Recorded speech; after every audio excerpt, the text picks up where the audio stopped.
क्या चल रहा है। रमजान के रोजे हर ओर किए जा रहे हैं।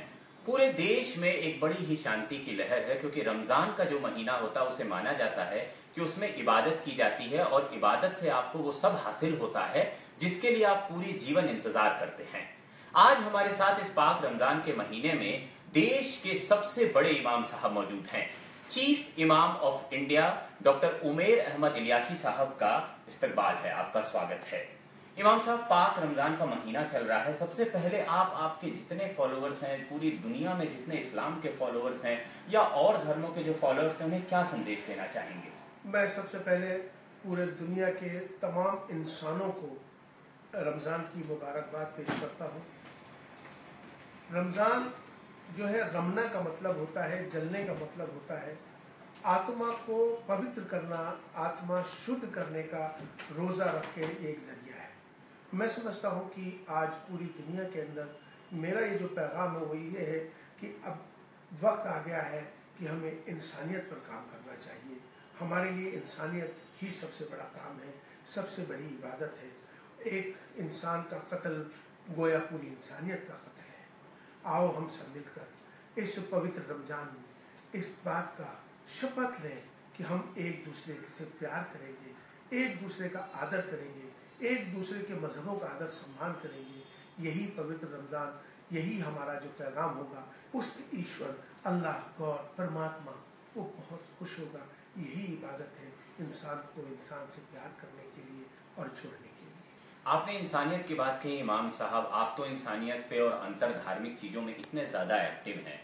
आपके क्या अनुभव रहे हैं कि इस्लाम को कई बार ऐसे देखा जाता है कि वह और धर्मों की बहुत ज़्यादा इज्जत नहीं करता है या और धर्मों से बहुत उसका तालमेल नहीं हो पाता है। आपके तो इतने सारे अनुभव रहे हैं अंतर धार्मिक कार्यक्रमों के। सभी धर्मों के लोग आपसे प्यार करते हैं, आप उनसे प्यार करते हैं, आप उनके मंचों पे जाते हैं, अपनी बात रखते हैं, वो आपकी बात बहुत अच्छे से सुनते हैं। तो आपके क्या अनुभव रहे हैं? क्या जो इस्लाम है उसमें इन चीज़ों को किस तरह आगे बढ़ाया जा सकता है? आपका एक उदाहरण है या और कई उदाहरण हैं जो आप बता सकें? देखिए, सबसे पहला उदाहरण तो मैं आपको दूंगा कि प्रॉफिट मोहम्मद सल्लल्लाहु अलैहि वसल्लम पीस बी अपॉन हिम, सबसे पहले इंटरफेथ कॉन्फ्रेंस उन्होंने मदीना में की। सारे बड़े धर्मगुरु, दूसरे मजहब के धर्मगुरुओं को उन्होंने बुलाया मदीने के अंदर और 3 दिन अपने साथ रखा, जबकि और लोगों ने भी अपनी इबादतें करी। मेरा मकसद कहने का यह है कि हमें समझना चाहिए कि हम एक दूसरे के धर्मों का सम्मान करें। जब हम आपका सम्मान करेंगे तो आप हमारा सम्मान करेंगे। इसीलिए हम सब कहते हैं कि हमें सबको एक दूसरे के सम्मान करना चाहिए। हमारी आस्थाएं अपनी अलग अलग हो सकती हैं, इबादत के तरीके हमारे सब अलग अलग हो सकते हैं, लेकिन हम सब एक ईश्वर, एक परमात्मा, एक अल्लाह को ही तो मानते हैं। दुनिया में कोई ऐसा नहीं है जो ये कहता हो कि ईश्वर परमात्मा अल्लाह कोई दो है। सभी कहते हैं वो एक है। हम समझते हैं कि उनका नाम अलग अलग है, उनके तरीके इबादत के सभी के अलग अलग हो सकते हैं, लेकिन हम सब एक ईश्वर, एक परमात्मा, एक अल्लाह के मानने वाले हैं। हमें एक दूसरे से प्यार करना चाहिए, एक दूसरे का सम्मान करना चाहिए। यही असल इबादत है। इसी पर हम सबको आगे बढ़ना चाहिए। आपने बड़ी ही रोचक जानकारी दी कि अपने मोहम्मद साहब ने एक बार अंतर धार्मिक कार्यक्रम किया, सभी धर्मों के लोगों को बुलाया। तो आपको क्या लगता है कि आज क्या ये अंतर धार्मिक जो कार्यक्रम होते हैं उसमें और ज्यादा जरूरत है मुसलमान आगे जुड़े, और किस तरह जुड़े वो भी आप थोड़ा सा गाइड करें?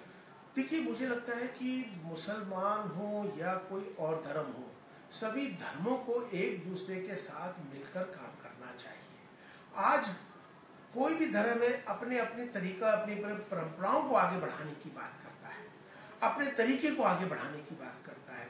मैं समझता हूँ कि सारे धर्मगुरु आप सब मिलकर अपने अपने जगहों से दूसरे के धर्म ग्रंथों को भी अगर पढ़ेंगे तो उससे आपको उसका फायदा पहुंचेगा। आज हम सिर्फ अपने ग्रंथों को तो पढ़ना चाहते हैं, दूसरे के ग्रंथों को नहीं पढ़ना चाहते।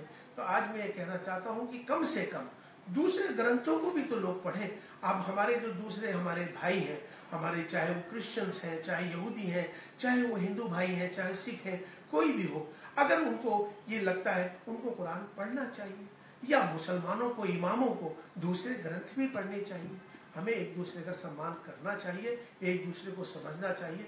जब भी एक दूसरे को पढ़ेंगे तभी एक दूसरे का आदर सम्मान भी आएगा। मैं समझता हूँ कि ये वक्त की आज सबसे बड़ी ज़रूरत इसी बात की है कि हमें एक रहना है, इंसानियत पे हमें काम करना चाहिए, इंसानियत को ही आगे बढ़ाना चाहिए।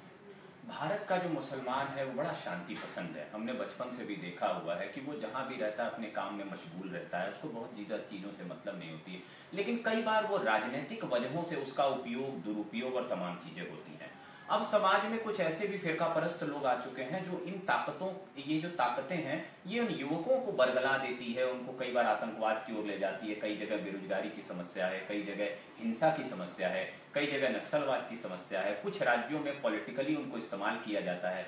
तो ये जो सारी टेंडेंसीज भारत में चल रही है, इस पे आपकी क्या प्रतिक्रिया है? देखिए, भारत का जो मुसलमान है दुनिया के अंदर बहुत फ्लेक्सिबल मुसलमान है। भारत का जो मुसलमान है उसके अंदर उसके अंदर जो संस्कार है, जो संस्कृति है, वो बहुत ही पूरे दुनिया से अलग है। यहाँ का जो मुसलमान है वो बहुत झुका हुआ है, क्योंकि सारे धर्मों के साथ मिलके रहता है। उसकी जो अपनी संस्कार और जो उसकी पुरानी संस्कृति है वो उसको जोड़ के रखती है। इसीलिए भारत का मुसलमान फ्लेक्सिबल मुसलमान कहलाता है। इसलिए पूरी दुनिया के अंदर पूरे मुसलमानों के अंदर भारत के मुसलमानों की जो इबादतें होती हैं, जो उसके अंदर झुकाव होता है, उसको पूरी दुनिया पसंद करती है। देखिए, मेरा मानना यही है कि आज हमें सबको मिलके चाहिए, चाहे नौजवान जो पीढ़ी है हमारी, वो इस समय वो किसी बरगलावे में नहीं आना चाहिए। उन्हें ये सोचना चाहिए कि जो असल जो बात है, वो जो पैगाम है जो इस्लाम का, वो पीस का, सलामती का मजहब है, हमें इसकी ओर जाना चाहिए। तशद्दुद या आतंकवाद, आज जो लोग ऐसी ऑर्गेनाइजेशन है, वो ऑर्गेनाइजेशन बेसिकली वो सब कारोबार कर रही हैं। आतंकवाद एक बहुत बड़ा बिजनेस बन चुका है, जिसकी वजह से वो लोग सिर्फ इस्तेमाल करते हैं। ऐसे नौजवान हमारे जो ऐसे लोगों के बहकावे में आ जाते हैं, उन्हें उनसे परहेज करना चाहिए। सही इस्लाम की दिशा जो है, सही जो इस्लाम है उसकी तरफ आना चाहिए। आपने एक बड़ी बात कही, आतंकवाद कारोबार बन चुका है। आईएस जैसी टेंडेंसी या आईएसआईएस जैसी टेंडेंसी भी पूरी दुनिया में इस समय जिसका खौफ मचा हुआ है, ऐसी, और हमारे केरल के कुछ युवक कुछ किन्हीं कारणों से, बीच में और भी कई ऐसे धर्म गुरुओं का मुस्लिम धर्म में ही नाम आया जिन पे कहा गया कि वो उनको कहीं ना कहीं परसुएड कर रहे थे उस ओर जाने के लिए। तो ऐसी जो ताकतें हैं उनसे कैसे, क्या एजुकेशन से लड़ा जा सकता है, या आप लोगों धर्म गुरुओं का कैसे उसमें रोल हो सकता है? मैं सबसे पहले आपको बताऊं कि मैं 2007 के अंदर मैं फ्रांस गया। फ्रांस के अंदर जो वहाँ के प्रेसिडेंट सरकोजी थे, उनकी इन्विटेशन पे मैं उनके साथ था। तो मेरे पे फ्रांस 24 चैनल की एक लेडी ने कहा कि मुझे आपका एक लाइव इंटरव्यू करना है। मैंने कहा ज़रूर करूँगा। उन्होंने मुझसे इस्लाम के बारे में पूछा। मैंने बताया कि इस्लाम पीस का, सलामती का मज़हब है, इसमें तशद्दुद, आतंकवाद कहीं से कहीं तक भी कहीं इसमें वो नहीं है। तो सारी बातें होने के बाद लास्ट में उसने मुझे एक सवाल करके मुझे झिझोड़ दिया, जो मेरे जीवन में कभी मैं उसे नहीं भूलता। उन्होंने कहा कि इमाम साहब, आप भारत के सबसे बड़े इमाम हैं और आप ये कहते हैं कि आतंकवाद का कोई ताल्लुक नहीं है इस्लाम से, आप इस्लाम के मानने वाले हैं, तो क्या मुझे ये बता सकेंगे what's the meaning of Lashkar Taiba, what's the meaning of Jaish e Mohammed. मैं उस वक्त बड़ा उस के सवाल का जवाब देने के लिए मुझे उस सवाल ने हिला दिया। ये बात सच है कि जो आज पूरे आतंक को फैलाए हुए हैं, उनका नाम जैश ए मोहम्मद, मोहम्मद की सेना, लश्कर तौयबा, जो मोहम्मद के साथ रहने वाले लोग, आज उन लोगों का नाम रख कर ये आतंकवाद फैला रहे हैं। हमने को बड़ी शर्म आई। वो मेरा पहला दिन था जब मैंने तमाम पूरी दुनिया के लोगों से और ख़ास तौर पे जैश ए मोहम्मद, लश्कर तौयबा से अपील की थी कि अल्लाह के वास्ते जैश ए मोहम्मद और लश्कर तौयबा जैसा नाम, इस्लाम का नाम, मोहम्मद का नाम, आप ऐसे नामों के साथ इस्तेमाल ना करें जो तशद्दुद फैलाता हो। ये आज वही बात हुई कि वहीं से एक इनकलाब पैदा हुआ, लोग इन नामों के ख़िलाफ़ आवाज़ उठी। तो मैं समझता हूँ कि हम सबको मिलकर ऐसे लोगों के ख़िलाफ़, जो ISIS है, जो इस्लाम का पीछे ला इलाहा इल्लल्लाह मोहम्मद रसूलुल्लाह का झंडा लगा के इनोसेंट लोगों की गर्दनें उड़ा रहे हैं, ये इस्लाम नहीं है। हमें इनकी पुरजोर मुखालफत करनी है। इस्लाम पीस का, सलामती का मज़हब है, जो सबको लेके चलता है, सबको लेके चलने का कहता है। वो मज़हब जो आपके रोड पे कोई पत्थर आपके आने पर उसको हटाने पर सवाब मानता है, नीचे निगाह करके चलो ज़मीन पर, आपके पैर से चींटा ना मर जाए, ये पैगाम इस्लाम वो देता है। आज वो जो पैगाम दे रहे हैं इस्लाम का, वो इस्लाम नहीं है। इस्लाम पीस और सलामती का मज़हब है। आपने कहा लश्कर तौयबा, जैश ए मोहम्मद, इस तरह के नाम इस्तेमाल होते हैं। ये दोनों संगठन ही ऐसे हैं जो पाकिस्तान में बेस करते हैं और कश्मीर में ये बहुत ज़्यादा हरकतें करते हैं। तो क्या कश्मीर का जो युवा है या कश्मीर का जो मुसलमान है, आप उसके लिए क्या मैसेज देना चाहेंगे कि जो इनके किसी भी तरह बहकावे में ना आए, और किस तरह, क्योंकि वो भारत से जुड़ा हुआ है, भारत का वो नागरिक है, उसको सारे अधिकार प्राप्त हैं, हालांकि उसकी अपनी दिक्कतें हैं जो वो बार बार पेश करता रहता है, लेकिन कम से कम इन आतंकवादी संगठनों से कैसे वो बच के रहे और कैसे शांति का जीवन जिए? देखिए, पहली बात तो मैं आपको अपनी बात वाज़ेह कर दूं कश्मीर के ताल्लुक से कि कश्मीर भारत का अभिन्न अंग है। दूसरी बात यह है कि वहाँ जो लोग इस समय, वहाँ हमारे जो नौजवान कश्मीरी बच्चे जो पत्थरबाजी कर रहे हैं, मैं आज रमज़ान के मौके पर अपने कश्मीरी भाइयों से ये अपील करना चाहता हूँ कि आपके हाथ में पत्थर नहीं, आपके हाथ में कलम होनी चाहिए। कलम बड़ी ताकत होती है, ये पत्थरों से कुछ नहीं होने वाला। कलम आपके पास होगी, आपकी आवाज़ बहुत बेहतर होगी, भारत मजबूत होगा, भारतीयता मजबूत होगी। हमें हमारे नौजवानों को इस पर ध्यान देना चाहिए। हमारे कश्मीरी नौजवान जो इस समय हम चाहते हैं कि रमज़ान के महीने में भी वो सुकून से अपने सारे मामलात को भी बेहतर करें, उनके लिए बस यही मेरा पैगाम है कि तशद्दुद कोई ऐसी बात वो नहीं है कि जिससे वो रास्ता आपसी बातचीत का है। मैं रमज़ान के बाद कश्मीर आने वाला हूँ, तमाम नौजवानों के साथ इस पर बातचीत करने वाला हूँ और मैं उनको ये बात बताने वाला हूँ कि देखिए, आज जिस तरह से भारत हमारा, जिस तरह से एक मजबूत पूरे दुनिया के अंदर आगे बढ़ रहा है, उसमें भी हमारे कश्मीरी भाई भी अपना पूरा योगदान दें और भारत और भारतीयता को मजबूत करें। ये आपने बड़ी नेक बात कही कि आप रमज़ान के बाद कश्मीर जाने वाले हैं, वहाँ के युवाओं से बात करने वाले हैं। एक मसला और जो बहुत ज़्यादा आजकल समाज में ना, जिसने बड़ी दरार पैदा कर दी है, वो मसला है गाय का। अभी कल भी हमने देखा कि सरकार ने मवेशियों को खरीद कर काटने पर रोक लगा दी और इसका विरोध केरल के हिंदू समाज ने भी एक बछड़े को काट के किया। कांग्रेस के 2 कार्यकर्ताओं ने किया, जिनको बाद में निकाल दिया गया। लेकिन समाज में ऐसी सोच बनी हुई है कि गाय को लेकर मुसलमान जो है वो सेंसिटिव नहीं है। आखिर क्यों ऐसा?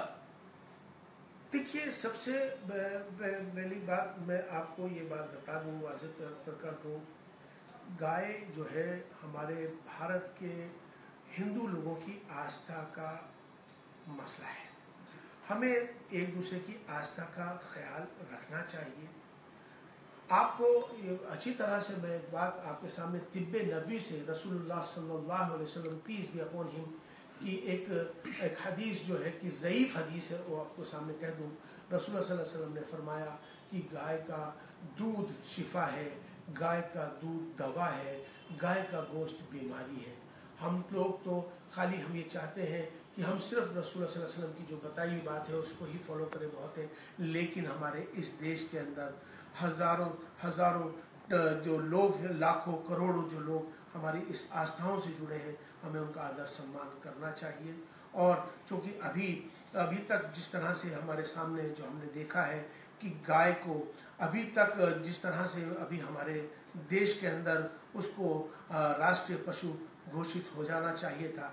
हाँ, अलबत्ता वो राष्ट्रीय घोषित तो नहीं हो पाई, अलबत्ता उसका राजनीति पशु उसको ज़रूर बना दिया गया। मैं तमाम भारत के लोगों से कहना चाहता हूँ कि गाय को राष्ट्रीय पशु घोषित कर दिया जाए तो बेहतर होगा और पूरे भारत के अंदर एक ही कानून बनाया जाए तो और ज़्यादा बेहतर होगा।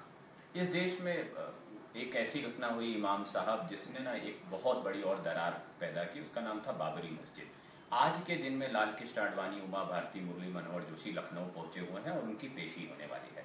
आपको क्या लगता है इस समस्या का समाधान क्या है? क्या कोर्ट करेगा या कोर्ट के फैसले के बाद भी कोई गुंजाइश बचेगी कि बातचीत के जरिए इसका समाधान किया जा सके? देखिए, बहुत अच्छी बात ये है, चूँकि ये एक ऐसा जटिल पुराना मसला है जो कि इस समय नेशनल नहीं रह गया, ये इंटरनेशनल मसला है। और मैं समझता हूँ कि अभी जिस तरह से सुप्रीम कोर्ट ने एक बहुत अच्छा सुझाव दिया था कि ये आस्था का मामला है, इसे बैठकर आपसी बातचीत के जरिए हल होना चाहिए, एक अच्छा सुझाव था। उसी सुझाव के तहत में हमने दिल्ली के अंदर एक बड़ी बैठक की थी और हमने कहा था कि एक अच्छा सुझाव है, हमें आगे बढ़ना चाहिए। हमारा मानना ये है, चूँकि मामला मंदिर का है, मामला मस्जिद का है, मामला पुजारी का है और मामला इमामों का है, तो बातचीत इमामों और पुजारियों के दरमियान होनी चाहिए, डायलॉग होना चाहिए। हल क्या निकलेगा, कब निकलेगा और कैसे निकलेगा ये दिगर बात है, मगर बातचीत के रास्ते खुले होने चाहिए। इमामों को और पुजारियों को आपस में बैठकर इस पहल को आगे बढ़ाना चाहिए। आपने हमसे बात की रमज़ान के पाक महीने में, आपने इतनी सारी बातें और तकरीबन सारी पॉजिटिव बातें। अच्छी बात यह है कि इस्लाम जो है आपने उसको पूरा डिफाइन किया कि किस तरह वो शांति का मजहब है, किस तरह बहुत सबके साथ लेकर चलने वाला मजहब है। तो हम आपसे आगे भी और मसलों पे बात, अगर आप कोई बात और जी आप बहुत बहुत चाहें शुक्रिया। जी। बस इस मौके पर मैं तमाम अपने सभी भाइयों को, जो लोग मेरे देख रहे हैं, मैं उनको यही कहूँगा कि भारत और भारतीयता को मजबूत करने की ज़रूरत है। भारत होगा तो पूरी दुनिया के अंदर विश्व गुरु बनेगा, भारतीयता मजबूत होगी तो हम सब लोग मजबूती के साथ एक होंगे। इन्हीं दुआओं के साथ मैं तमाम अपने मुल्क के लिए दुआ करता हूँ कि अल्लाह ताला हमारे मुल्क को विश्व गुरु बनाए। हाँ, अल्लाह ताला से दुआ करता हूँ कि अल्लाह ताला हमारे मुल्क में अमन कायम फरमाए, अल्लाह ताला पूरी दुनिया में अमन कायम फरमाए, हमारे मुल्क में रहने वालों में खुशहाली पैदा फरमाए। अल्लाह ताला हमारे मुल्क में पूरी दुनिया के अंदर उसको तमाम कामयाबी की तरफ लेके जाए। अल्लाह ताला हमारे तमाम लोगों के अंदर जो भी ज़रूरतें, अल्लाह सबकी गैब से पूरी फरमाए, सबके लिए सुकून अता फरमाए, सबके लिए बेहतरी फरमाए। जितने परेशान हैं परेशानी दूर फरमाए, जो बीमार है सबको शिफा कुल्ली अता फरमाए, सबके लिए बेहतर हो, सारी दुनिया के अंदर सारे लोग अमन चैन से रहें। यही हमारी रमज़ान के मौके पे दुआएं हैं। रिलीजन वर्ल्ड एक शुरुआत है जिसके माध्यम से हम सभी धर्मों के सभी सवालों को उठा रहे हैं, हम सारी जानकारियों को आपके सामने ला रहे हैं। हमारे सोशल मीडिया पेजेस पे आप जाके इमाम साहब से लेकर और सभी धर्मों के लोगों की जानकारियों को पा सकते हैं। तो हम आते रहेंगे, इस तरह के लाइव आपके सामने लाते रहेंगे, जिससे आपकी सोच बदले, आपकी राय बदले, आपको और धर्मों के बारे में बहुत सारी जानकारियां मिलती रहें। तो इस मौके पर हैप्पी रमजान, ईद का इंतजार रहेगा। तब तक के लिए